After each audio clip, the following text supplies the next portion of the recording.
Let's try that again. Welcome, everybody, to the Family Mastery Live show here. We've got my wife, AnnMarie, and me, Jerry Norton. And we are excited for another evening with you guys on this weekly show. We've been consistent so far. What is this? Our fourth? Yeah, third or fourth. We've been consistent, but our social media advertising has not been consistent. So sorry for anybody who was thinking this was going to be on at 7 p.m. Eastern. I got my time zones a little bit mixed up. But it was right on the YouTube. So if you were waiting, it was correct on there. So anyway, we're excited to be here with you. This is a show that AnnMarie and I want to do consistently every single week. Here in Puerto Rico, where we live, it is 9 p.m. So normally we have the kids in bed. Tonight we were a little behind, and so they're hopefully going to be okay till our teens get home and put them to bed. We may get interrupted. We'll see. But we're excited, guys, to be here with you. And the purpose of this show is for AnnMarie and I to share with you some things that we've learned, some ideas around how you can work together and be unified as a couple, be on the same page, have the same vision, have fun in the process, and really just be a team together so that life is just more enjoyable. It's more fun. The hard parts of business, the hard parts of family and marriage all seem just a whole lot less when you're together and you're united and you have the same cause in what you're doing. And so this is something that we want to do together. I mean, our entire mission with our family and with our business is that we get to share in this journey together. And I, for one, feel just so grateful and have so much gratitude for you in my life and to be able to do this whole thing together with you and rather than on my own or with someone else. So I'm just so appreciative of this opportunity that we have to grow and learn. And all of this is growing and learning. In fact, we've got a lot of decisions that we're making in our family and in our life and in our business.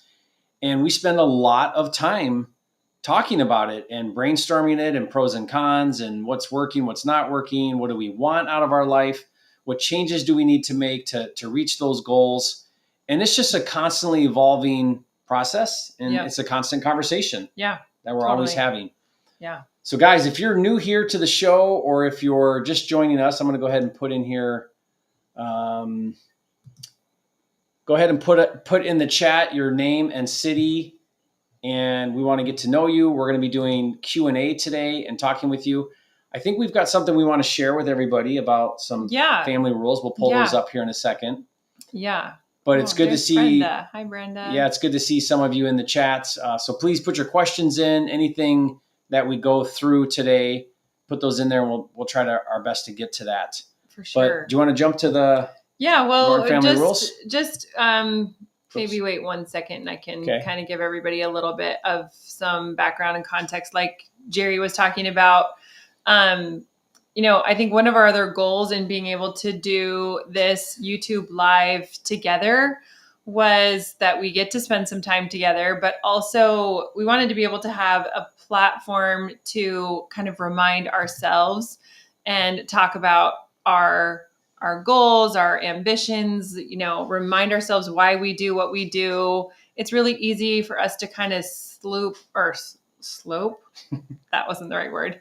Stoop into our lower selves, and you get really reflexive. And what he was talking about with just like the everyday mundane, because you have to survive, that it's really easy to just go into that survival mode. And doing this live and articulating and talking about our higher selves and our higher goals. Like we all have our dreams and our aspirations, and then we have reality and what we're actually able to pull off. And we, for sure, by no means are pulling all of this off perfectly in any way, shape, or form.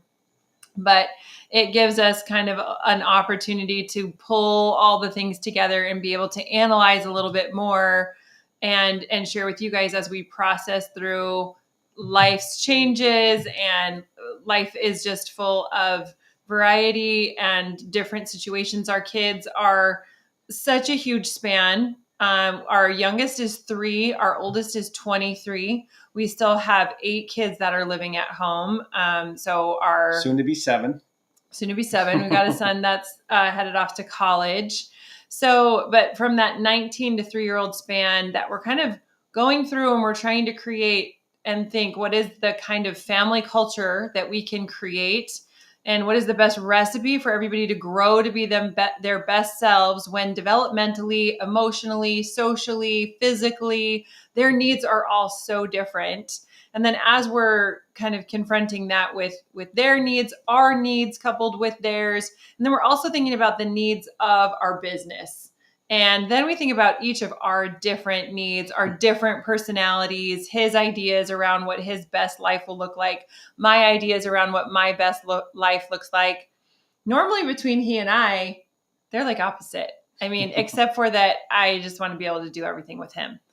And our babies, of course. So this process that we're going through to redefine and make sure that we are both heard and that we're creating a vision, a life plan for these decisions that we're making going forward with our business just really lent really easily into this same kind of boundaries that we're trying to set up in a culture in our business and then also a culture in our family. And this was something else that we have found more and more is just the way that business can complement family and in the things that you do to create, a filtering protocol of which deals are considered a deal or not a deal, that there's going to be some certain protocol that you can decide with the way that you're raising your kids, if this is a good deal or a bad deal, if this is going to be the best recipe for everyone, is this going to actually be a fruitful endeavor, or if we can try to analyze, like, is this not worth our time or energy, whether that's in the business or the battles that we're going to pick at home, in order to overarchingly create the most balanced life experience that is specific and unique to what he and I want to have, or what we think is going to be really supportive of our kids. When, everybody's going to have a different idea of what that is. I don't know that there's so much a right and wrong more than there is just the goodness of being able to have freedom in marriage. And that's where you have passion in marriage, is truly feeling like you get to be your authentic self and you don't hide that self, and you're able to be side by side doing you, so to speak. And so we want to kind of share some of our business filters that we've come up with, and then also some of should we go through the family ones first? You want to talk Sure. about family? Yeah, I don't know that we'll go through all of this, but I think hopefully you get just an idea around this. So I'm going to share my screen right now. Yeah, for sure. These are long. I know some people like to be able to have family rules that are really short and really succinct. And then, so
go. We're back. Hello. We have Okay. sound on. Sorry about that, guys. Guess we're not as Boy. techie as we think we are. I don't So think sorry. it. I don't think it's the internet. I think maybe I did something. No, we got good internet going on here. I think. Who knows? It was something to do when I went over to the share your screen. So sorry, everybody. Thank you for your patience. Everybody hanging out. Okay. Let's try this again. Where were we? If I lose you, I'll be right back. So, but where I want to share the screen, my entire screen. Try to just share. And then what we're going to do is we're going to pull this up. And let me see what you guys see. There. So I think that's a little better. Okay. So you guys should be looking at our screen here. AnnMarie, do you want to maybe scroll through and talk about some of this? Yeah, I mean, I definitely don't feel like I need to go through all of these, but I wanted to just give you guys some inspiration for kind of some of the different areas within the family in the ways of like, how are we not burning mom and dad out with like, leaving on the lights. AC units here in Puerto Rico are a little bit different than they are on the mainland. Not expecting mom and dad to do things for you that you can't do for yourself, knowing the contribution that you have the capacity for to be able to help out with buddies and having jobs and just creating these boundaries of where you're going to have a win-win. We don't have balls or things with wheels allowed inside the house because of the way that it's going to break things down, and just delineating and creating boundaries and a vision for how are we going to help things go right by delineating what means that it's going wrong. And I think a lot of people nowadays kind of want to steer away and they want to like invite and encourage. And I think that that's important also in parenting. But I think it's also a valuable thing to be able to think about what are the boundaries or what are the systems that I need to create to help my parenting job or my job as a spouse, the way that I want to show up. How is that going to help everything be able to go right and be able to set up what some of these different boundaries are? And more than anything, we sat down and we just made this list, and it's really, how you and I want to show up. We did this list a while ago. And now we've just done it again to just kind of remind ourselves like, hey, is there anything else that's going to help us create a clear expectation of how things can go right? Yeah. So this is just our way of how we want to show up as parents. And so we create this list and we go over it with our kids, and it allows them also to have clear expectations of the environment that we're trying to create in the home. The culture.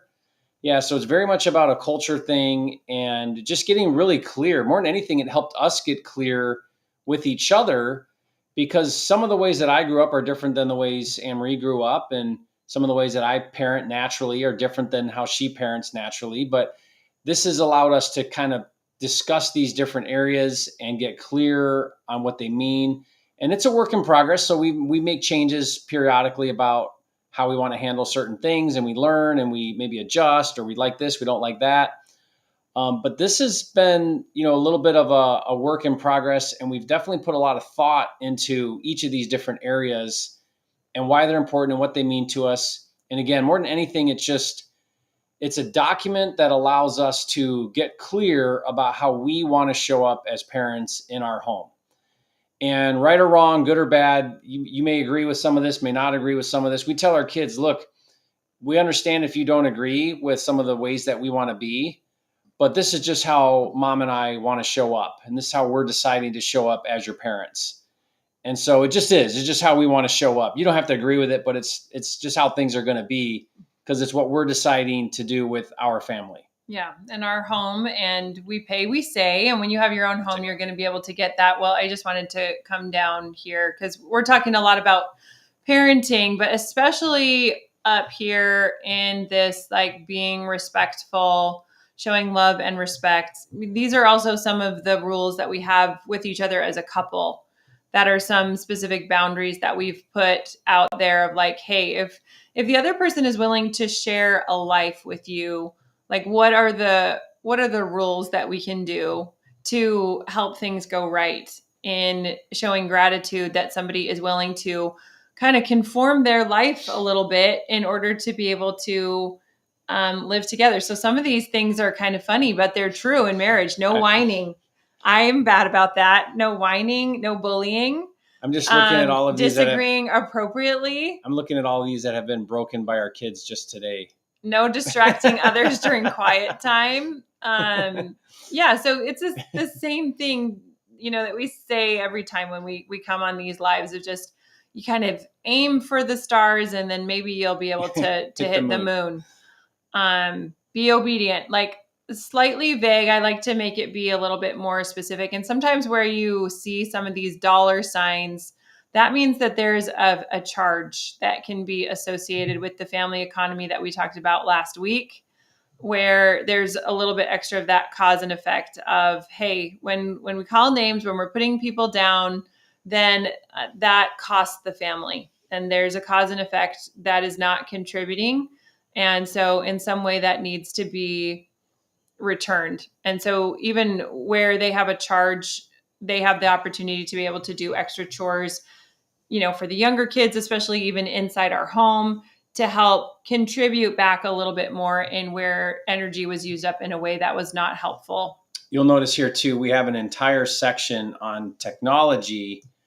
And this has been a big one that, most parents don't really know how to anticipate when their kids get old enough to have smartphones. So we've had to get really clear on what those boundaries are and how we want to monitor and manage that. It's a lot for a teen to have a phone. So anyway, this is, we just want to give you sort of an idea here that hopefully inspires you to maybe sit down and come up with your own list of what you want your environment to be and culture to be. Yeah, I would love to see in the chat for sure if there's, any specific rules that you have that you feel have been super helpful. Because we're always like, that's a living document. We tell the kids as we grow up as parents, as the house changes, like that there's just different rules that we come up with. And yeah. Hi, Elena. Good to see you here. Elena is a rock star and she's got some awesome awarenesses of just what kind of boundaries to really do. They're so healthy for kids because kids know like this is a limitation.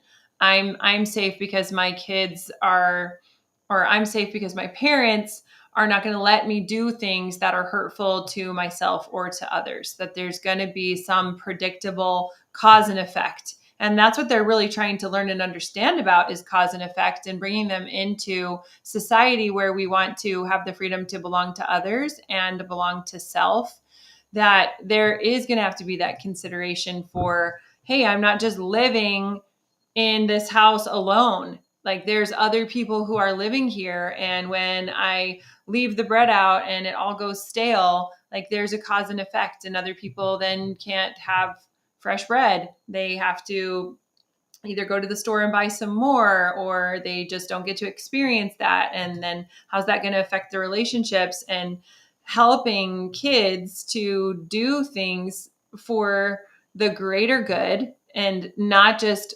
reflexively cater to their first desires helps them to be able to grow up. So what are your thoughts on bribing your kids with video games? Well, we got to preface that too with just, being on the spectrum.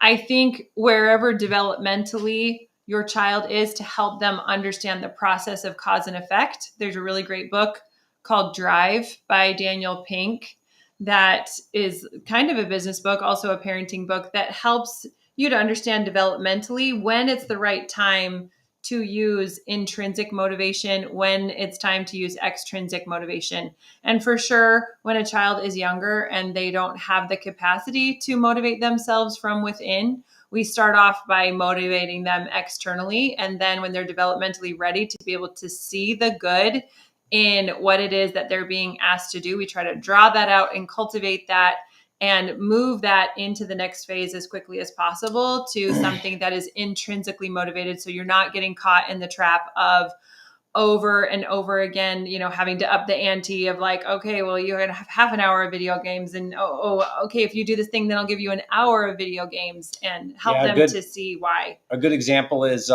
when we start to get preteens, we'll pay them to read or listen to books that we approve, which are mostly motivational books. So we'll pay them to read. Now, early on, it's a great extrinsic motivation because they're getting paid to do it. And then as they get older and more developmentally appropriate, we take that away. And hopefully then they're reading those books on their own for their own sake, not because they're getting paid. And so as they get a little bit older, then we'll stop paying them. And then what we found is they're still reading, self-help. Mm-hmm. Yeah. Even though they're not getting paid. Right. Yeah. We kind of discern once they've like gotten to feel the feels of a love of learning. Jerry's a hat guy. Yeah. He's a big time hat guy. Yeah. We're trying to create rules and boundaries about my hats. Yeah. Just how Jerry's hats how much space Jerry's hats are allowed to have. What's great is in the closet so that there's room for two people. I have the entire top is full. And since we have another house in Montana, I filled the Montana house full of hats too. So I got wherever I'm at, I got lots of hats. Yep. So I had to have like shelf space. This is not allowed. This is for my space. But yeah, what other questions do you guys have specifically about this part? Because we also want to be able to talk about kind of some of the rules similar that we need to have in our business to help our business functioning the best way, and just want to talk about some of those ways that those kind of intertwine. This is a great question. Do we then follow up on the reading? Yeah. So we have something that AnnMarie's really good about doing where we call it a narration. So it's Charlotte Mason term. Yeah. I don't get credit for it. Okay. So our kids have to give us what we call a narration, and it's basically just a summary of what they learned. The best way to know if you comprehend something is if you can explain it back clearly to somebody else. So we'll do this if we watch something with them or read something or teach something, then we'll stop, we'll pause, and we'll say, okay, give me back a narration of what we just talked about. And we do this in our family councils, and we do this all the way down to the little kids in their own language. Can they repeat back what they understand? It allows us to know, okay, do the kids comprehend what we're talking about? Are they grasping these ideas? In fact, I've been doing this quite a bit with Jonathan, our 18 or 19-year-old, since he's been doing real estate. So I'll explain him a concept and I'll say, okay, Jonathan, repeat back to me so I know if you understand this. And we've been doing this a lot with creative finance. So I'll explain to him what seller finance is or what subject to is. And then I'll give an example and I'll say, okay, repeat back to me. And then he'll try to repeat it back to me. And it's just a great way for people to learn and for you to know if the learning's happening. Yeah. So we do that a lot because we don't want to pay for a book and then they didn't get anything out of it. Right. It's an accountability thing. And Elena is also talking about just helping them to understand the different meanings also behind these things that we're having them read, and some of these ideas and these thoughts that we think are really valuable. So it gives them an opportunity to kind of testify and express their feelings that they have about whatever they read. It gives them like the narrations where their memory is having to remember specifically what it is that they read, and they have to organize it in their brain in a way to be able to spit it back out that is also cognitively really helpful. So narrations are a big deal at our house with as much as everybody's reading. And it's cute with our older kids because they're always telling the younger ones, I wish that I could get paid to read again. Hey, check out who's on. Oh, this is my mom. My grandma. Mom's on. Hi, Marmy.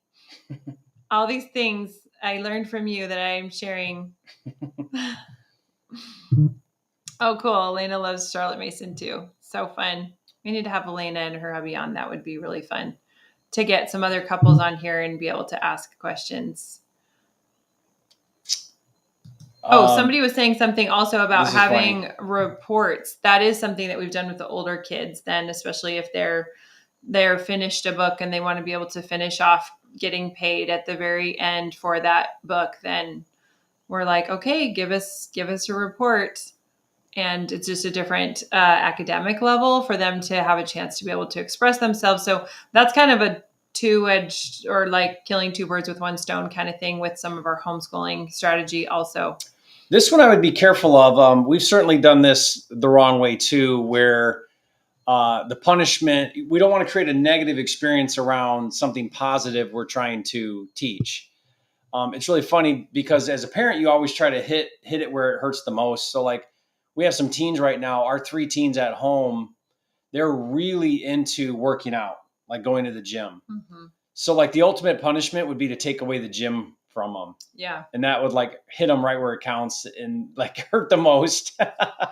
But yeah, you're like, okay, why am I taking away my kid, taking care of himself and exercising? Mm-hmm. Like that's not exactly probably what I want to do. So, just want to be thinking through some of those decisions. It's just the way that you frame it. So I think that that's a great thing to know. Hey, this child is struggling with being able to feel the feels of how good it is to be honest. And this is this great book about being an amazing leader, which does involve a lot about integrity. So if you frame it to them of like, you did something bad and you should be ashamed of yourself, and now because you're so horrible, you need this punishment to read this book. Well, the nervous system response, the nervous system association with that reading is going to be really negative. And we don't go back to really negative experiences, but framing it and saying, hey, listen, you told this lie the other day. I want you to be able to feel the feels of how good it feels to be honest and what it feels like to be a leader. Here's this book. Like, let's read it. Let's talk about it. And not coming from a punishing place, but from more of a loving, hey, this makes sense. This is developmentally normal. You're learning to feel the differences between telling the truth and not telling the truth. And so here's some information that maybe is going to help you discern what feels better versus shaming and going like one up as a parent.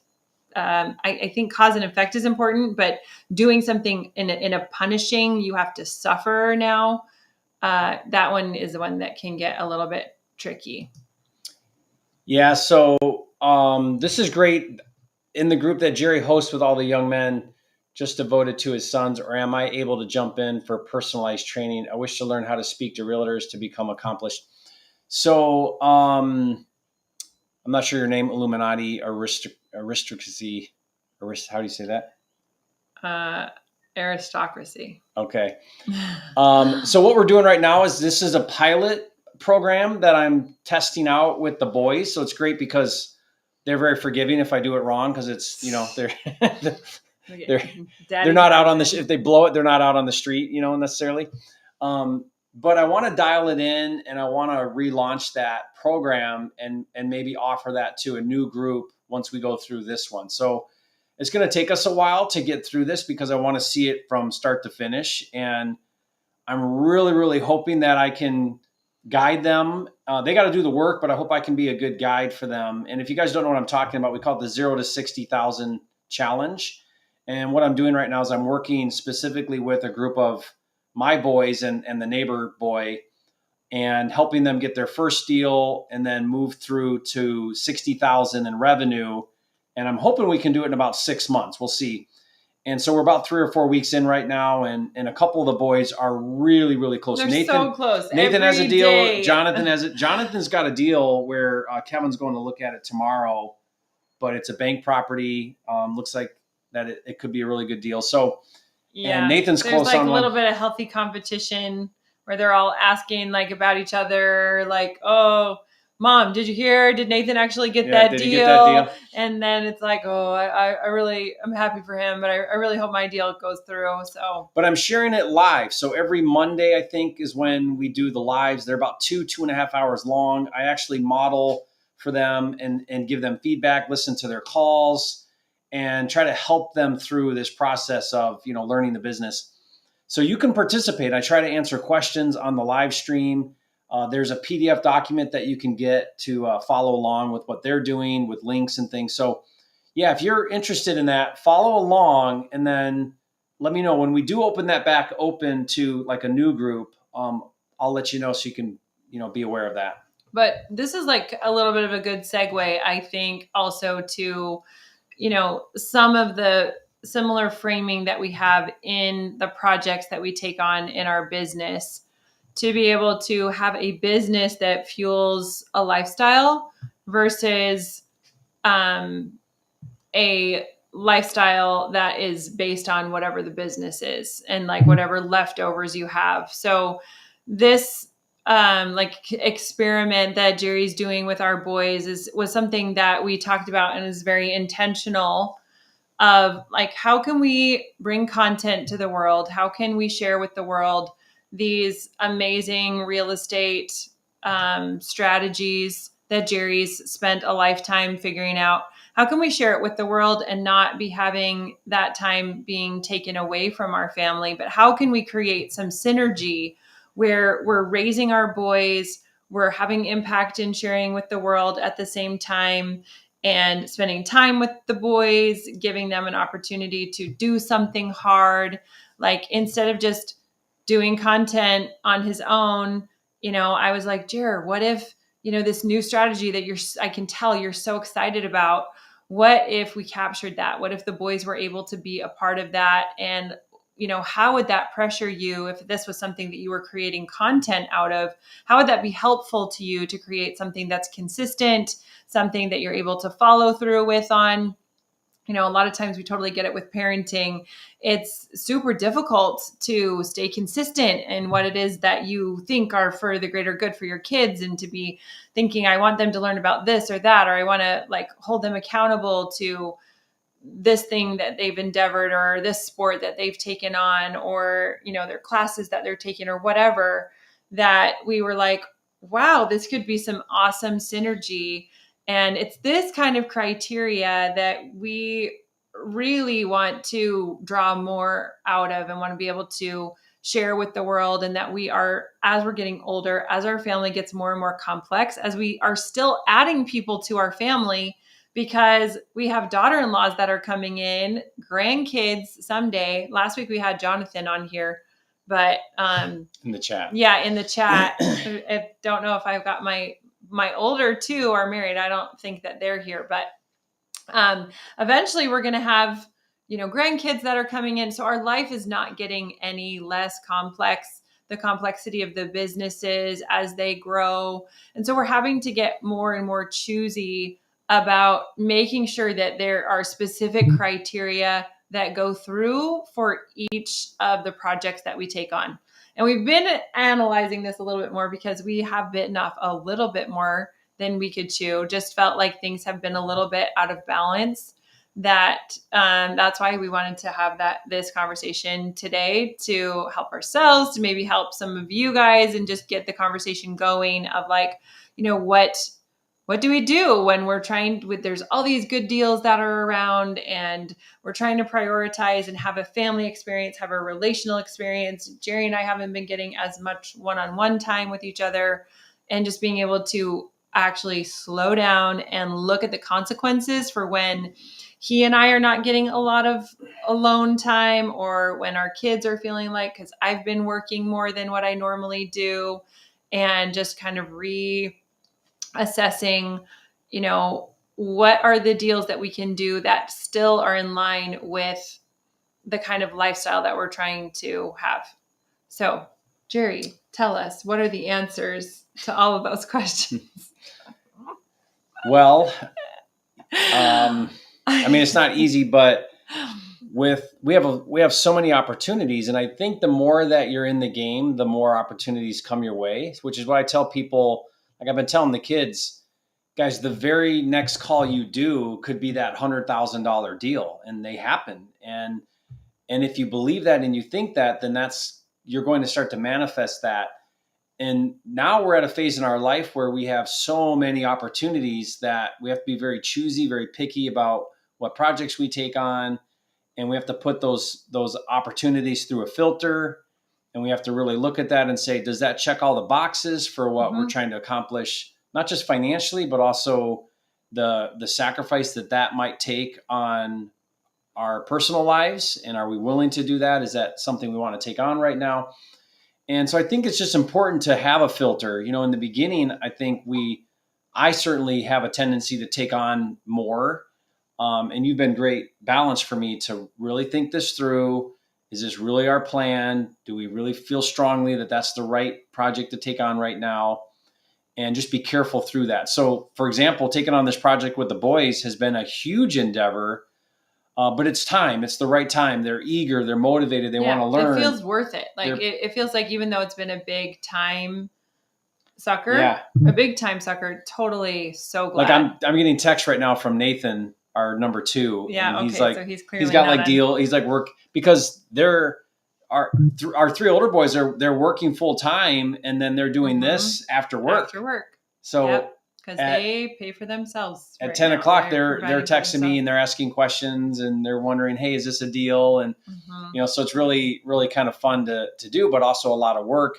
But that's a project that we both made a commitment to make that sacrifice, right? Like, I'm going to be more involved in the evenings, which is going to mean that I have more responsibility with the younger kids. Take a toll on the off hours a little bit. Totally owning. And yeah, it's hard sometimes. And I'd love to be spelled off by him. But I really do genuinely feel like it's for the greater good versus, that's a good question.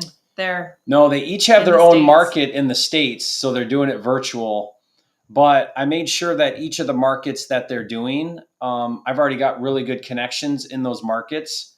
So we have boots on the ground. And so that's not something you have to have. Like you can build that if you're in a market remotely. But I wanted to make sure that we had that in place for them. So getting started. Yeah. So like they've all had somebody go out to some properties a few times and but they're working deals in the States, not in Puerto Rico. Yeah.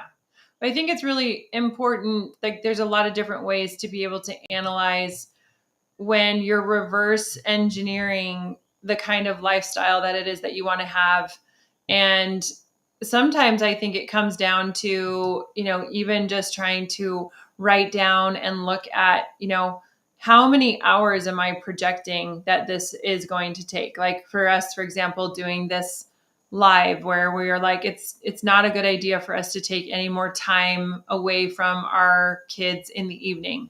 And our bigs have, they have a church thing that they're at during this time. So it's not even time for us to be with our bigs. And so being able to discern, we have this many hours for our relationship. We have this many hours in like our parenting that we think is what we need to have the biggest bang for our buck.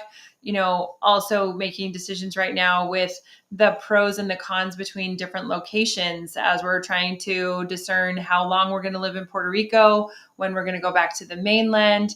And so the thing that's really hard about kind of creating these rules or setting these boundaries or discerning what is our real high priority is that you get caught in these 2 choice dilemmas where you want to have like the perfect choice and all the imperfect choices. And then it's so obvious to just take the perfect choice.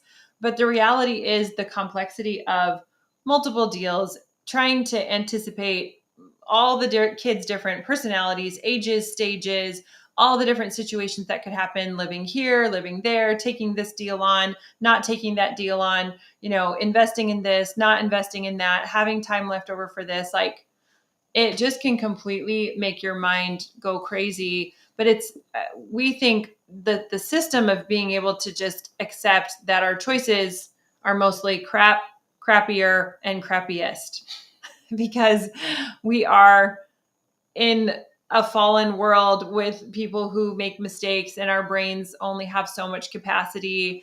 And what we're faced with a lot of times is just making the choice and then really owning it and doing our due diligence beforehand to try to anticipate.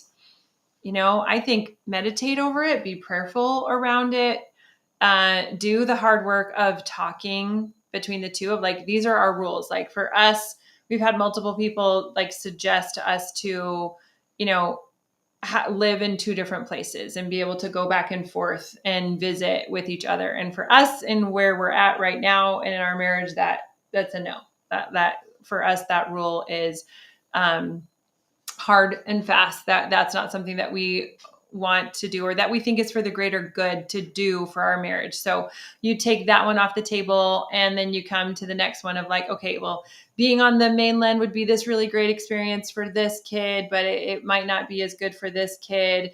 And it definitely is not investing wise going to be the best thing. And so like, who has more of a window to be able to have more time where they're at home, where we could give them that opportunity at another time, but just really knowing and owning there's not going to be a perfect choice, but we have gone through the hard conversations of what our highest priorities really are. And that is in maintaining our lifestyle, which is mostly really satiating the relationships that we have with each other, with God, with our children. And then how does our business support that? And this is a very deep question. So Troy, first of all, yeah, you're so right. AnnMarie is an incredible wife, mother, and partner. I feel extremely blessed to have her in my life. And when we first got married, she was just barely 18. I was 21. We knew nothing about marriage or life or what we were doing or getting into. I made a list of like the perfect wife list, like all the qualities that I wanted in a wife. And some of those, I don't think I got a lot of those things on that list. Some of the things you did, like some of them were like outdoors and likes to go tubing on the boat and, I don't like that. Camping and hunting. No. And, none of those things worked out. Yeah. But because what were you, like 12 when you made the list? Maybe like 14? When I started the list, probably. Yeah. But the things that really mattered around wanting to have a family and religious views or spirituality, we align that really mattered. And was I attracting a woman that felt those way, the way I did around the big important things? But I would say mostly AnnMarie's amazing today because for 25 years, she's been developing herself into the person she is today.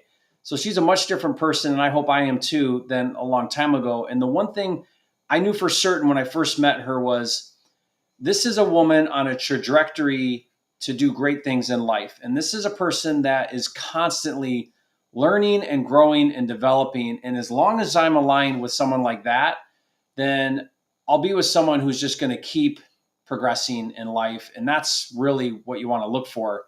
AnnMarie tells our kids that in a life partner, the most important thing you can look for in a life partner is, are they willing to confront their limitations? Are they humble enough and aware enough to set their ego aside? Because if they are, then they'll figure things out and they'll move through life and they'll make mistakes, but they'll learn and they'll grow. That's what you need to look for. Is it somebody that can self-confront, that's willing to look at their mistakes, willing to admit when they're wrong, and willing to learn from that? If you find a person like that, then you're going to do great. Yeah, thank you. That's very, very affirming. But I think Jerry's totally spot on, and that was what I saw in him also, and what I continue to see. We were young and we're really immature, but our ability to be able to just keep turning towards each other in the face of growing ourselves up and being willing to allow the other person to kind of show us the parts of ourselves that are hard to see without having a partner show them to you. Like we want to see ourselves in a way that has some self-deception. We want to think that we are just amazing, and living with a partner really helps us to see all of us and have an opportunity to grow all of us. And so for any of you guys that are out there looking for somebody special, absolutely what we tell our kids all the time. Are they willing to confront themselves? Are they willing to go inward and see the ways that they need to grow up? So. Yeah, this is great. Someone that will help figure it out, not figure a way out. Yeah, I love that. Yeah. That's a great little saying. I would say too that one thing that's been really helpful for AnnMarie and I is we commit a lot to our marriage and learning and developing our marriage. We typically do 2 marriage retreats a year that we go to, that we attend. By the way, guys, we're putting on a marriage retreat. If you guys don't know about that, are we full? I think we're full. We might be full. Yeah. But we might do another one. We've got a retreat coming up that we're really excited about putting on. We're hosting this retreat. But we put a lot of work into our marriage being successful. And I think that's important because just like you mastermind in business or you're constantly learning real estate, hopefully, we treat our family and our marriage very much the same way, where we're continually trying to learn and develop and better ourselves and show up better. So it hasn't just happened like without any effort. We put a lot of effort into it. Totally. Yeah. Look at Christy's got an awesome question. Right here? Yeah. Right up here. Hi, Christy. Yeah. It's practice getting to the point where you're open for that feedback. So at first, your nervous system freaks out, and it's sitting in that freak out where you're having to self-validate in the face of rejection or, kind of being called out on something. And it's just like taking risk in real estate.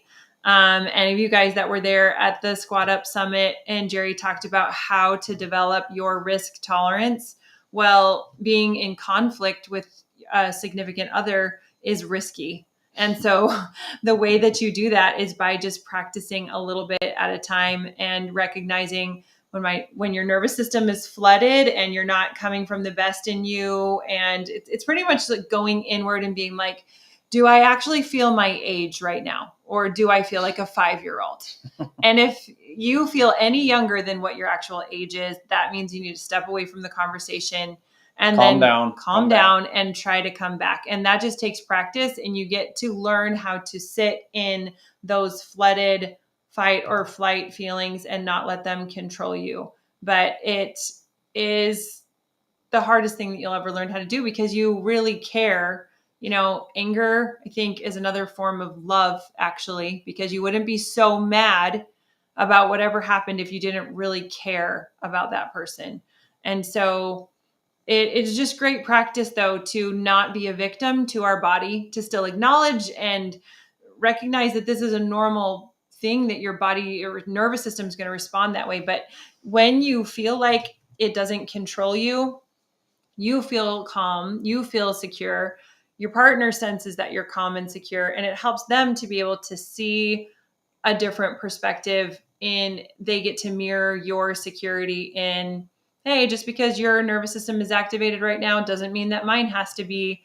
And it's just practice, and we're not perfect at it. And we both still get activated all the time. Yeah.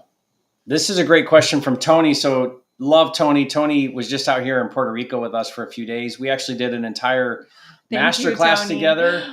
We did like a 12 video series that we're going to start releasing. So it was really fun to do that with Tony. And Tony got to meet AnnMarie and spend a little time with us, which was awesome great. But this is an awesome question. So what are your opinions on your kids going to college? I'm curious what and having careers? Everybody's opinions are on the chat also. Yeah, this is a controversial topic for sure. In our church, I was asked to teach in Boy Scouts, the Entrepreneur Merit Badge. And after I did this merit badge, I was the counselor in this merit badge, I had a parent call me up and say, my kid must have been really confused I totally remember this. And because he doesn't think he needs college now, and he wants to start a business and doesn't want to go to college. Can you straighten him out on this? Because he needs to go to college, which I did not say don't go to college. At least I think I didn't say that. But I'll share my perspective. AnnMarie can share her perspective on this. But much of college, not all of college, much of college as far as the curriculum or as far as the career path or the degree, much of that is designed for corporate America. So if your kid wants to work in corporate, then maybe that degree will help them, work in corporate. Not everything. Some things are not quite a corporate thing, like maybe a doctor or whatever. But I encourage our kids to find the thing they love. What are you passionate about? And if possible, if it aligns with you, own that thing. So whatever it is you like to do, be the owner of it. But I also recognize that entrepreneurship is only for about 5% of the population. It really isn't for everybody. And I don't want to push that narrative on my kids if that doesn't resonate with them or if it doesn't align with them. Ultimately, at the end of the day, as their dad, I want them to be happy and successful and do work that they love and feel passionate about. And I want them to find their calling. I want them to find what God has called them to do in this life. And maybe for me, that's been entrepreneurship, but it doesn't necessarily mean that that's what is for them. Now, I challenge that idea because we think out of the box in everything we do. So what we don't want to do is put our kids on a path that everybody else does just because everybody else does it. That's the last thing we do or tell our kids to do. We tell our kids and hopefully teach our kids that you got to make the right decision for you. And if that includes college, great. Maybe college also is for an experience that you're having there, maybe less about the degree and more about the experience. One thing though is we're just not narrow-minded and we're not in a box about any of it. We really are open and we want to teach our kids to make a very informed, educated decision about what they want in life. And one of the big things that we teach our kids, because we homeschool and we've homeschooled for 15 or 16 years, a long time, 17, is the biggest thing is that our kids are self-learners. And the most important thing that we feel like we could instill on our kids is to be self-learners. Because if you're a self-learner, then there's nothing in life that you can't figure out because you know how to go get the information, assimilate the information, and apply the information in your life. And that is what ultimately will lead to success. Can you self-learn whatever things you want to do? Yeah. And I think also helping them, there's definitely beauty and goodness inside a college experience and being accountable to a professor and having deadlines. And there's just a lot of different ways that you can grow yourself up with that kind of experience. And so specifically, for sure in the trades and when you need to have a degree to be able to do that thing, then by all means, college can be a beautiful and wonderful thing. But just to add to Jerry, having our kids do things because it's a narrative that is common versus asking our children to go inward and confront what they think is for the greatest good for them is what is more valuable to us. And also for them to have the opportunity to self-validate their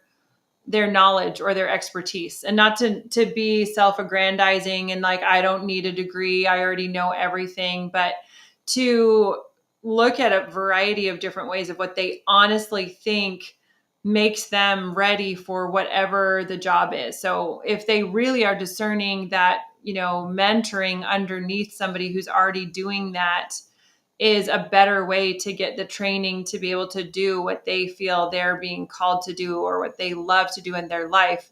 We are just encouraging them, like, just because maybe the world says that you need to have this specific degree does not necessarily mean that you are going to think that. And look, honestly, just because that's a system that's been created, is that a system that serves you? And we don't have a problem with systems that serve you, but system for a system's sake is what we have a problem with. Yeah, our oldest two did not do college, and our third wants to go to college, and we don't know, if he'll see it all the way through or just for a little while. He's headed there this fall. Yep, he's a little more academic than the older two, and he's also learning wholesale real estate right now. So we'll see.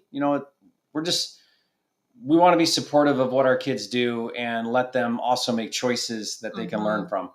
Mm-hmm. Yep. So great. Yeah, we are very much an unschooling family. Well, I don't know about that. No, I wouldn't consider us a fully unschooled. Like we look at all the different ways that we can have educational experiences, but we definitely still have a pretty formal, our kids do different online classes. We have a really specific time every day where we are working on the academics of reading and writing and arithmetic and lots of reading. So real unschooling is no schedule and things just life, just creating education. And we do a little bit more structured than that. Yep. Okay. So there's that another homeschooling question. Where? This one? Yeah. I love that. A lot of people go to college, then find out they're entrepreneurs. And you know what? That's me. That's also a great thing. Like it's not a failure to go to college to be weeding out and trying to decide, like, this is helping me decide who I really do want to be. And this is that's where not I it. found my love of business. I mean, so what we did is we got married, and then working full time, I did college at nights, like 2 nights a week. Yeah, it was crazy. So I'd work till 6, and then I'd go to class like 6 to 10, a couple nights a week, then do homework, and did that for years, and was able to get my business degree. And during that time, taking business classes, I just fell in love with business. He did. That was a beautiful college experience for you. It was. It really was. It wasn't traditional really because it wasn't, dorming and all that. We were married and I was working full time, but it allowed me an opportunity to really learn business concept. I loved the projects I worked on in school. It wasn't a chore, like the homework and the work and the reading and all of it. I just fell in love with. And that's when I discovered that I didn't know what, but I wanted to own my own business. Mm-hmm. And so that set me on the path that eventually led to real estate and business. So I'm grateful for that. I don't know that I would have discovered that had I not done college at night. Yeah, no, sometimes it's about the journey, not the destination where we think it has to work out a certain specific way. Okay. Yeah, totally. Someone asked a question. I'm not sure where it was, like, how did I do it with working? Let me find that question. Really quick, while you're finding that too, somebody was asking about my favorite homeschool curriculum. That is a tricky question. There is so much out there. I love words, any curriculum that has the word beautiful in it, beautiful feet. A lot of people use good and beautiful, and I have used things from them, but my all-time favorite is Libraries of Hope, and it's completely free.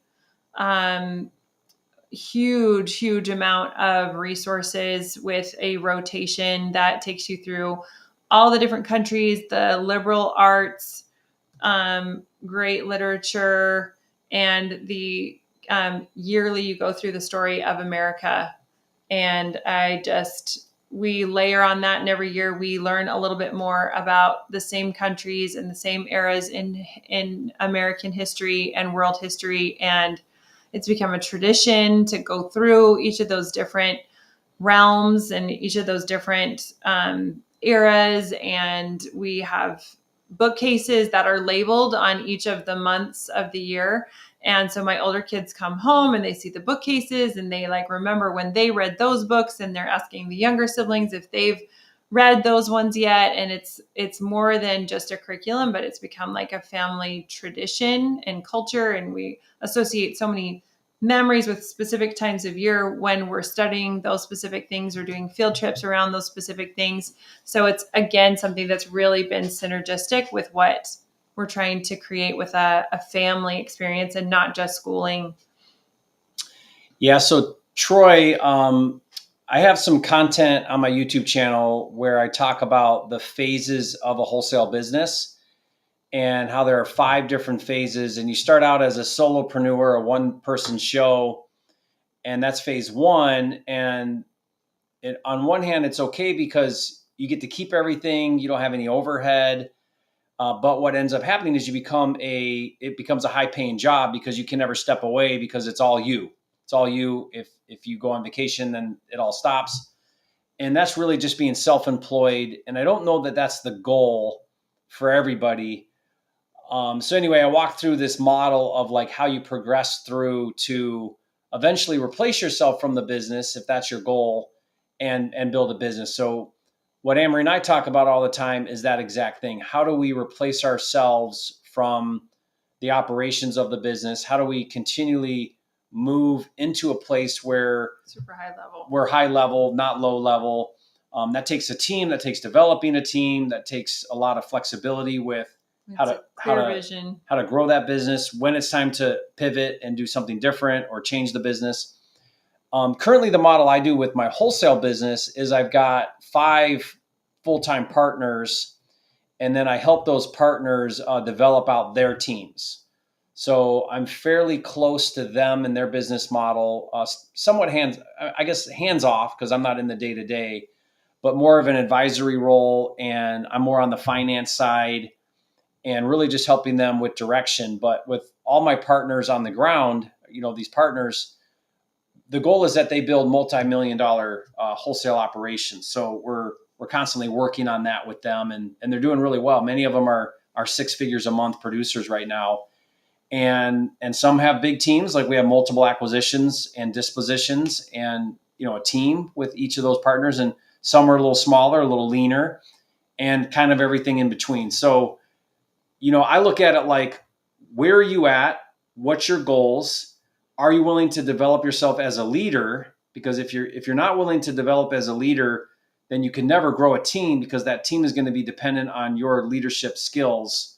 So if you don't have good leadership skills, or you're not developing your leadership skills, you'll never grow a team that can take over the operation without you being in the trenches, right?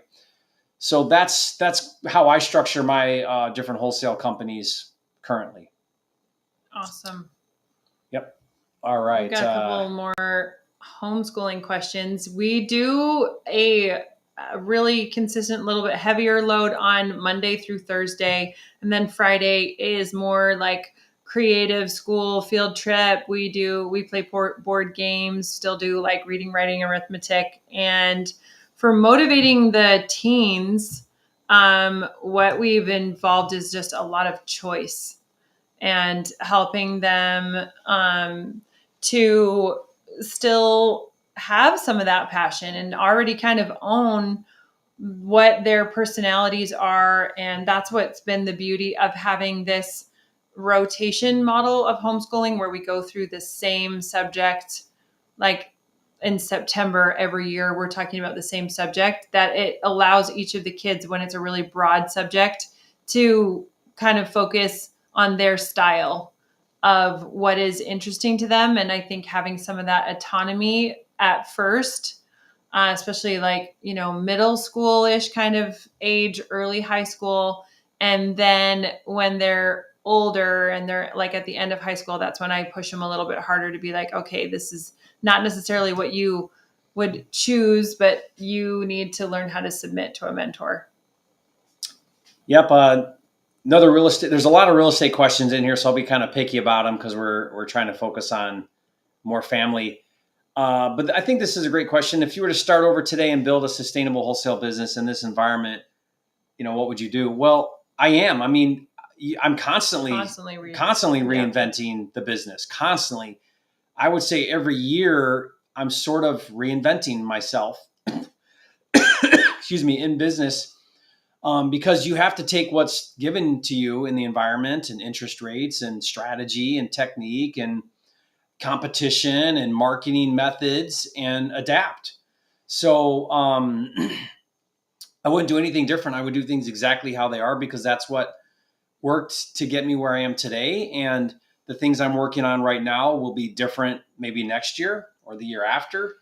And that needs to be okay. So if you're not okay with a constantly evolving business model around, flipping houses, whatever that looks like, then you're going to struggle in this business, because it is constantly changing. Like that's the one certainty, is that it's changing. That's in family too.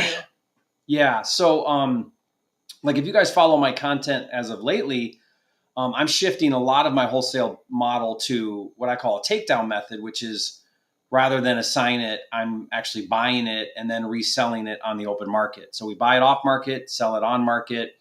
And rather than, do the traditional assignment, we actually buy it, which means now you need capital. So one of the big things I'm working on right now is raising money. We're working on a fund so that I can bring to our students capital for their deals, so that they can do the same thing I'm doing, which is don't wholesale it, but buy it and resell it. Now, I just feel like that's the right move right now. I feel like that's where the industry is heading anyway. I'm trying to be proactive about that. Yeah, but that could change, and we could be doing things differently. So I try really, really hard to keep a pulse on what the industry is doing and be aware of it. And I feel like my job as an educator is to try to stay one step ahead and be sharing with you what to anticipate, how to adjust, how to adapt, how to pivot quickly, so that you can follow along with me and make those changes real time. Because that's how we have to do this business, is real time. So I hope that helped answer that question. Got a question right there This too. one? Yep. And we know Joel. Joel, thanks for participating so much in the chat. Yeah, and we love it when you guys yeah participate and ask us stuff. So not married, but how do you overcome fear, doubt, uncertainty, etc., especially in your business when you had a family, for example? How did you make the change, and how did you overcome that stress? Great question. Well, I haven't, and whenever I do, I'll let you know how I figured that out. But you're not going to figure it out. Like, the life of an entrepreneur is to stay out of your comfort zone. And out of your comfort zone means that you're always living in a place of anxiety, a place of stress. There's going to be sleepless nights. And if that's too much to bear, then entrepreneurship might not be for you. Where it's for you is when the pros just far outweigh the cons. Like for me, I was built for this. I was made for this. This is my calling from God to do this. There is no other way that would satiate me in my life than to be an entrepreneur. Now, with that means I got to take the bad with it, right? And the bad is sometimes you fail, sometimes you make mistakes, sometimes you lose money, sometimes you're worried, sometimes you have a lot of pressure that you have to support your employees or a team or your family. Like there's pressure that comes with that. But does the benefit far outweigh the cons? And that's something that each person has to decide. Yeah. I don't think there's a right answer for everybody. And I think it'd be bad advice if I sat here and said, this is how it is, and that's why it should be that way, and you should be that way, because maybe not. And I'm mature enough, I've been doing this long enough to know in the industry or in life that certain people are for it and certain people aren't. And everybody's at a different place. So some people take longer to get there. Some people are faster to get there, and everything in between. And I think knowing that that's developmental, just handling that stress a little bit more than you did the last time is that process of how you make the change, and just a little bit of practice and knowing like it always is going to feel a little bit stressful, and accepting that that's a good thing, because feeling that stress is what's helping to grow you up. Yeah, so this is a great question. We do have a coaching program. We call it Fast Track. It's really awesome. You spend time with us live here in Puerto Rico a little bit, and then AnnMarie and I are both very active weekly with our coaching group. Yeah, and AnnMarie does a call. I do a call, and we have several other calls throughout the week that are live calls with you. Some of our fast trackers are on here, like Joshua Harris is on here, and some others. So if you go to fasttrackwithjerry.com, you can go through an application and you'll talk to our team, and they'll see if it's a fit and which part of that program. There's multiple layers that you can do depending on how much you want to be involved in that. So there's several different ways that you can be a part of that. But again, just go to fasttrackwithjerry.com and you can learn more about that. And there's another homeschooling question really quick I want to get to just at the top with the 8, 5, and 3-year-old and trying to do homeschool with them all at the same time. Yes, absolutely. Some of the strategies that I've used is to have specific special kinds of toys like magnetiles or lacing things or specific coloring or Play-Doh for the 3-year-old, while I work with another kid or have one kid listening to a book while I work one-on-one with another one. I have enough kids that I've grouped table times where I have even clusters of them by age. So it's just kind of getting creative. Or I also have hired little teens to come over, other homeschooled, like even, an 11-year-old that you're still there in the home with the child, but they're reading books. So having that one-on-one time is important. Yeah, this is a great question here. Where'd it go? Here it is. Did you guys struggle at the beginning with having dates and personal time? Yes. Yeah. All along the way, guys, remember we have 10 kids. So yeah, that's a lot. That's a lot. And they all have needs, and we're constantly trying to juggle their needs and the business and ourselves, and each other. So yeah, it's constantly a balancing act, but we are better, and we've gotten our business to a better place to support it, to be able to have time. And we've also, we do date night though every week. Pretty religious. Yeah, we do not. In fact, that's kind of always, we've done really so. Yeah, well, maybe not at the very beginning. With babysitters, it was harder. Yeah, for a while. when we didn't. We But, have built-in babysitters. But now. we do, like, we have 12-year-old. our standing date night is every Saturday night, and when we plan out our week, if something's going on Saturday, we do it on Thursday or Tuesday or any other. Like, we do not miss that. Yeah. And somebody was asking, like, what's the key to a successful marriage? I think it's ROI, right? Just, you don't get any return on anything that you don't invest in. So the key to a successful marriage is investment.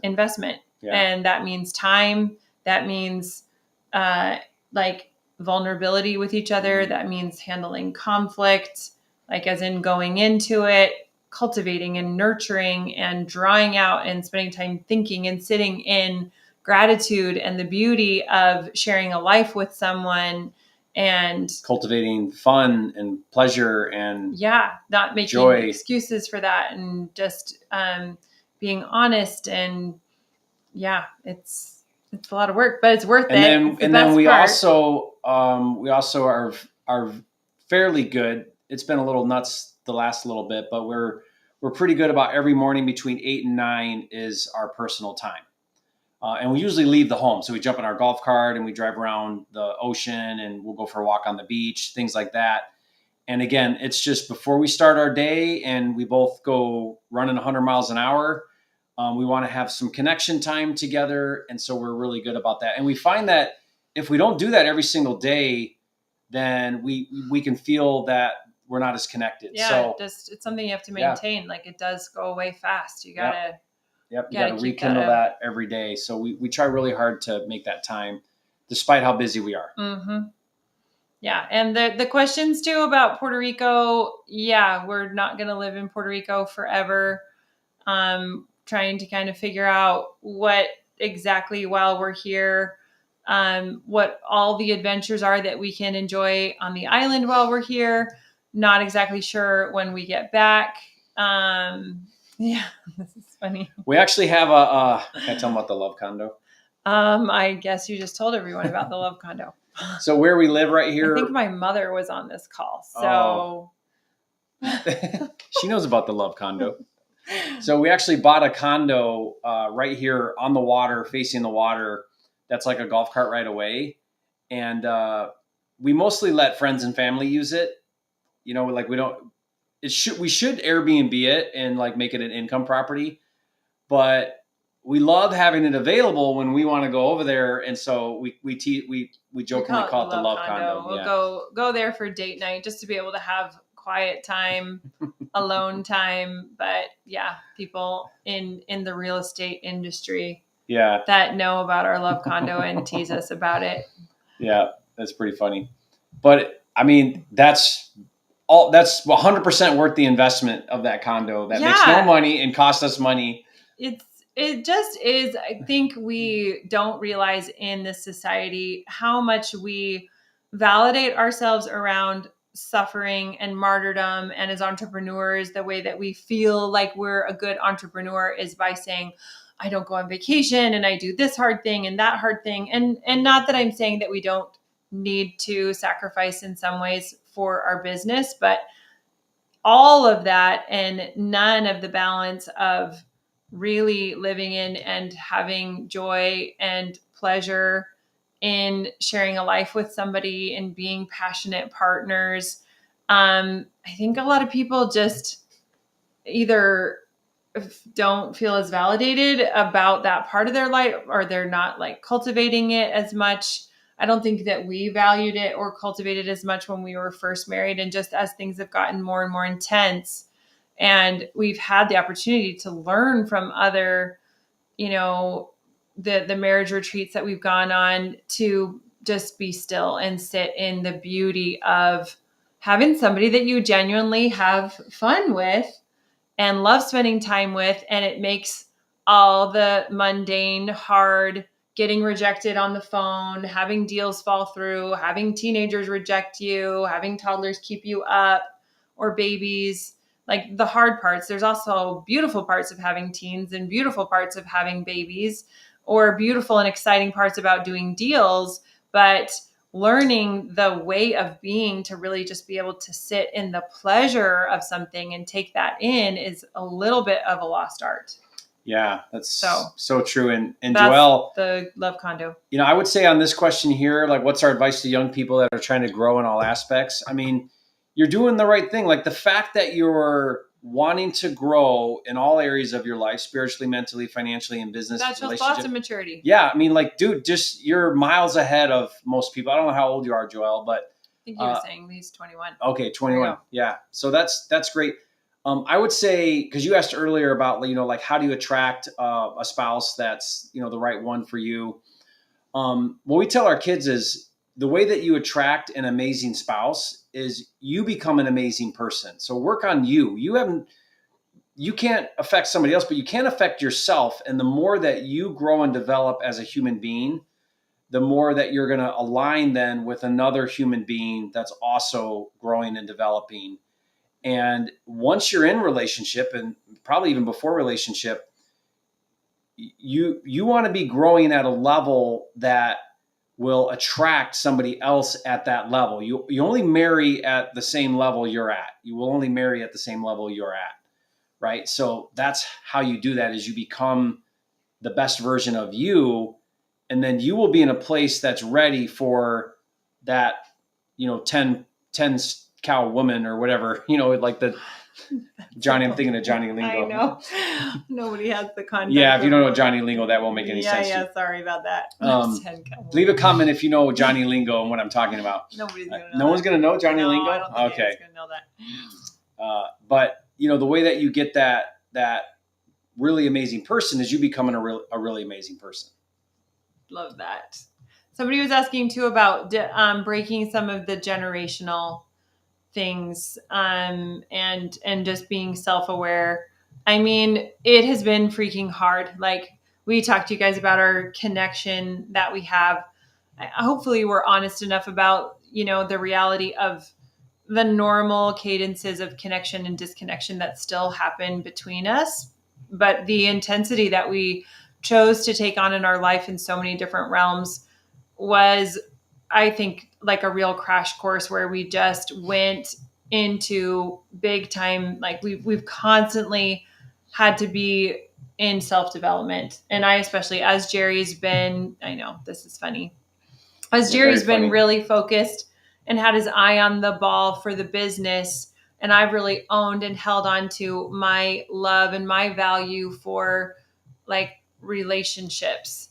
And so he's really developed his understanding in these logistics of business and given me the space to really learn about human development, to learn about nervous system, and to not just reactively do whatever was done to me or whatever trauma I perceived. Even if my parents were doing the very best that they could, my immature childhood self is going to perceive things in an inappropriate way. And learning about that inner child and healing that inner child from within, self-validating, just so many books, so many self-development, self-help things, conferences, courses, like 10,000 hours, homeschooling my kids, learning about human development, and us both being in our different spaces of like 100% and 100% of me voraciously learning everything that I could about human development, him creating the space so that I could, and really providing for our family. And then the pillow talk would be me coming to him and sharing with him like all these things that I learned, and just kind of asking the question, is this how I want to show up? Is this how you want to show up? What are some different ways that we could show up with our kids that are not so reflexive and more intentional? And it was great because even though we were both working on really different things, we were both able to have this life experience where we both could learn about the things and be, financially also taken care of. So that's the beauty of a relationship where you get, 1 + 1 = 3, and that he's getting the experience of learning about all these things to make different choices kind of through me. And I'm getting the experience to, feel safe and secure financially. also through him. Yeah, and this is a great question here. And this is actually why we're doing this live. It's why we're doing our marriage retreat. It's specific for business owners, entrepreneurs, real estate people in particular, because that's our audience. We want to help them be aligned together with your spouse, both working on the same vision, the same plan, the same life goal. Because if you're not aligned, then it really doesn't matter. First of all, your business is not going to go well because you're not working together as a team. So financial success will not even have that much value to you because your relationships aren't going to be where they need to be.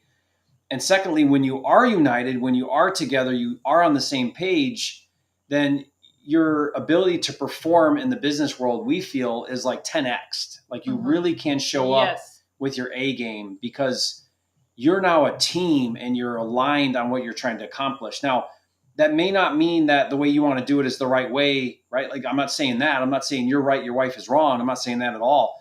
What I'm saying is you two need to come together and you need to find that spot. You need to find that place. And this has been a challenge for us because I'm a lot of gas and she's a lot of brakes. So we're always trying to merge those two, right? Like I'm more of a risk taker. She's more of a safety person. And it's the greatest thing ever that could happen was we come together because we're merging two very important skill sets of gas and brakes. And there's nothing wrong with not being the same on the vision. I don't have the same vision for the business that he does. And I mean, maybe the really high vision of we want to be our best selves in relation to each other through this life. And we want to cultivate amazing experiences that we share together and as a family. But exactly what that vision is, no, my vision is not the same as his. And there's nothing wrong with that. I think what's more wrong is when people freak out about it. So like he said, I'm going to bring to the table, hey, we need some more breaks here. And he's going to bring to the table, let's think bigger.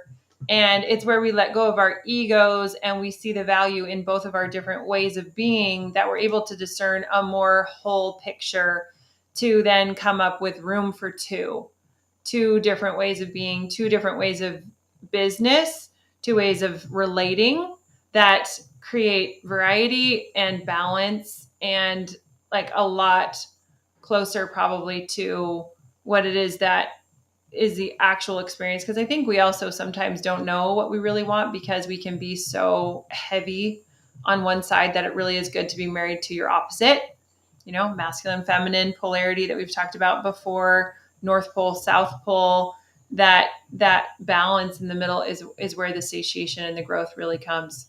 But look, we are like we're going way late. I did want to say though, Joelle, Lance Williams is one of my partners in Orlando, Florida, and just the greatest guy.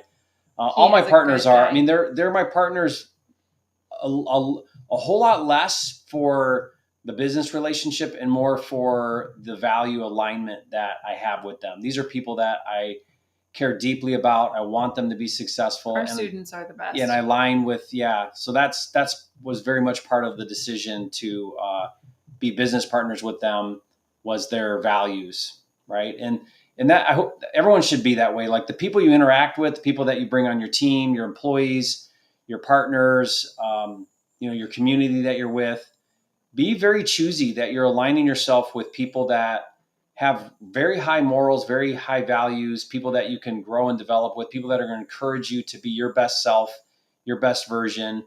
I've shared this before that I feel like for AnnMarie and I define the moment of like I've arrived, and someone asked me this question earlier, wasn't any type of financial marker. It was actually when I felt like I had 100% control over the people in my life. So I could decide who I was around and how much time I was with them. And because most people in life, they don't have that choice. Like you don't get to choose the people around you because you're in a work environment or maybe a toxic family thing and you just have to deal with it. And I felt like that was an amazing place to arrive to, was to choose exactly who I get to spend time with and have that choice. Mm-hmm. Yeah. Yep. Amazing. Lots of different ways to define success. Guys, we're going to wrap up here. These things, the questions always get better and better, like at the end. I know. You guys are getting warmed up. Nice and chatty. Just yeah. Great But questions for everybody to be thinking about. yeah. And sorry, guys, on some of the real estate questions. Definitely come on my 0 to 60 live I do on Mondays with the boys. I try much more to get to all the real estate questions. So sorry if I didn't get to a real estate question you guys wanted. Or come back again. If you had another question we didn't get to it, come back next week. Yeah, or I've been thinking about just doing some straight real estate lives and Q&A, and maybe that's something that we end up doing because that might be really helpful for people to get on and do some lives. But if we missed your question, guys, sorry about that. In fact, if you could, what I would recommend is when we end the live, this video will now go on the channel, and the comment section will then open up. The chat won't. So all this chat won't be live anymore. Yeah, nobody can see it. Yeah, but if you go into the comments after the video ends, then we do see those, and we'll do our very best to get to those questions. Yeah. So if you have a question that didn't get answered, super good about. Yeah, I don't get to all of them, but I try to. And so, leave a question there, and we'll try to get to those. So thank you, everybody. Appreciate you so much. Fun. Thank you for the love and support that you guys are, and the encouragement, and giving us a chance to. Yeah, we appreciate you guys so much. This means the world to us that we have a platform here where people want to learn this and care enough to do this. And so we learn from you guys too. We want to compliment you guys too for making time to talk about these topics that aren't necessarily about making money, but you're here because you value these other areas of your life. So very funny. Last comment. Nope, that's not true. But we sure appreciate you guys. You guys are the best, and we'll see you again next week.